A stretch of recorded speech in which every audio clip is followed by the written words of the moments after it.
자, 오늘 이야기 한번 시작해 볼까요? 우리가 진보라고 부르는 게 과연 진짜 진보가 맞을까? 반대로 쇠퇴하는 건 정말 나쁜 걸까? 이런 생각 혹시 해보셨나요? 오늘은요, 이 진보와 쇠퇴에 대한 아주 흥미로운, 어쩌면 좀 도발적이기까지 한 강연을 한번 같이 뜯어보려고 합니다. 우리가 보통 생각하는 것과는 완전히 다른 시각을 보여줄 거예요. 여러분 동네에도 아마 이런 곳 하나쯤은 있었을 거예요. 20년 동안 그 자리를 쭉 지켜온 터줏대감 같은 가게. 주인 아저씨, 아주머니 얼굴도 다 알고요. 근데 어느 날 바로 그 옆에 번쩍번쩍하는 대형 마트가 들어서는 거죠. 훨씬 깨끗하고 물건도 많고 가격도 싸고 정말 익숙한 그림이죠. 자, 그럼 질문을 던져보겠습니다. 이런 상황, 과연 진보일까요? 아니면 거대 자본의 약탈일까요? 아마 많은 분들이 후자 쪽에 가깝다고 생각할지도 몰라요. 아, 저 작은 가게 어떻게 하고요?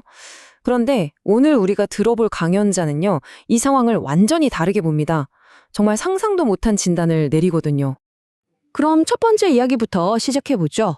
바로 이 대형마트와 동네 가게의 관계에 대한 강연자의 아주 독특한 진단입니다. 여기서부터가 진짜 충격적인데요. 강연자는 이렇게 말합니다. 잘못은 대형마트에 있는 게 아니다. 대형마트는 그저 증상일 뿐 진짜 원인은 아니라는 거예요. 네? 이게 무슨 말일까요? 문제의 원인이 사실은 그 동네 가게 내부에 이미 있었다는 겁니다. 당신은 상권을 잃은 것이 아니라 잃어버릴 수밖에 없는 방식으로 살고 있었던 것이다. 와, 진짜 뼈 때리는 말이죠. 이게 무슨 뜻이냐면요. 그 가게가 20년이라는 시간 동안 동네 사람들과 그냥 물건만 사고 파는 사이였다는 거예요. 진짜 가족처럼 끈끈한 정을 나누는 데는 실패했다는 거죠. 그러니까 더 좋고 싼 경쟁자가 나타나니까 사람들이 그냥 바로 등을 돌려버린 거고요. 너무나 취약한 상태였던 겁니다.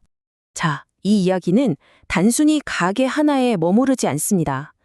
강연자는 이 논리를 동네 전체 한 공동체의 운명으로까지 확장시키는데요. 바로 적응의 법칙, 그리고 그 동네가 애초에 왜 존재했는지 그 목적에 대한 이야기로 넘어갑니다. 여기서 달동네라는 개념이 등장합니다. 우리가 보통 생각하는 그런 가난하고 힘든 곳 맞아요. 하지만 강연자는 달동네를 다르게 정의합니다.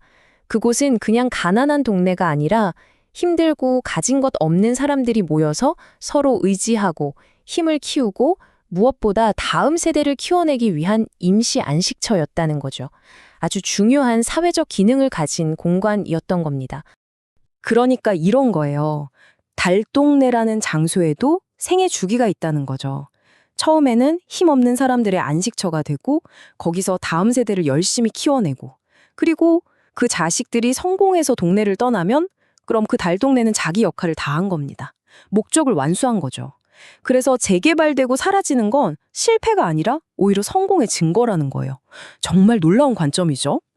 그런데 잠깐만요. 땅의 목적이 완수됐다. 그래서 재개발되는 게 맞다? 그럼 그곳에 평생을 바친 부모님들? 그분들은 어떻게 되는 걸까요? 여기서 이야기는 아주 아프고 날카로운 지점으로 넘어갑니다. 바로 은혜를 모르는 인간에 대한 이야기예요. 이 변화에 따르는 인간적인 대가에 대해서 말이죠. 강연자는 아주 중요한 구분을 하는데요. 바로 인간과 사람입니다. 우리가 보통 같은 말로 쓰지만 여기서는 완전히 달라요. 인간은 그냥 동물적인 본능, 그러니까 자기 이익과 필요에 따라 움직이는 존재를 말합니다. 반면에 사람은요, 타인을 위하고 감사할 줄 아는 진정한 의미의 존재를 말하죠. 그리고 강연자는 현대사회의 많은 자식들이 슬프게도 사람이 아니라 인간처럼 행동하고 있다고 꼬집습니다. 자식은 자신에게 필요한 것이 없으면 절대 부모의 집을 찾지 않는다.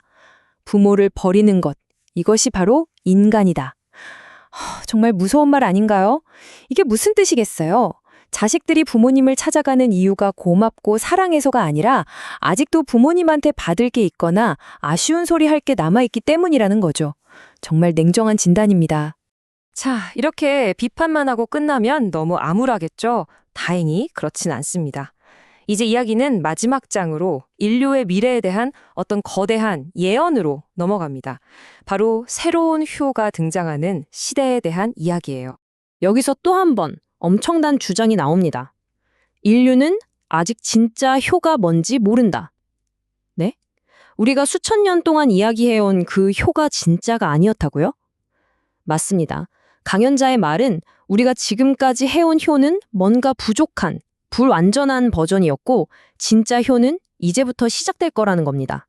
강연자는 곧 인본 시대, 즉 진짜 사람이 중심이 되는 시대가 올 거라고 말합니다. 이 시대가 되면요, 진짜 효가 뭔지 제대로 보여주는 사람들이 나타난다는 거예요. 이 새로운 가족의 법칙, 서로를 필요가 아니라 순수한 마음으로 돌보는 이 법칙이 어디서 시작되느냐? 바로 한국에서 시작될 거라고 합니다. 그리고 이 새로운 패러다임이 전 세계로 퍼져나가서 인류 전체를 가르치게 될 거라는 아주 거대한 비전을 제시하는 거죠. 자, 정말 스케일이 큰 이야기였죠? 이제 이 모든 이야기를 마무리하면서 우리 각자에게 던지는 마지막 질문 하나를 남겨보려고 합니다. 오늘 이야기의 핵심을 관통하는 질문이죠. 우리를 치워준 사람들과 장소에 대해 우리는 어떤 빚을 지고 있는가? 여러분을 길러준 부모님, 또 여러분이 자라온 그 동네와 골목길, 그 모든 것에 대해 우리는 어떤 마음의 빚을 지고 있을까요? 그리고 그 빚을 갚는다는 건 대체 뭘 의미하는 걸까요? 오늘 이야기가 끝나고 한 번쯤 조용히 생각해 볼 만한 질문인 것 같습니다.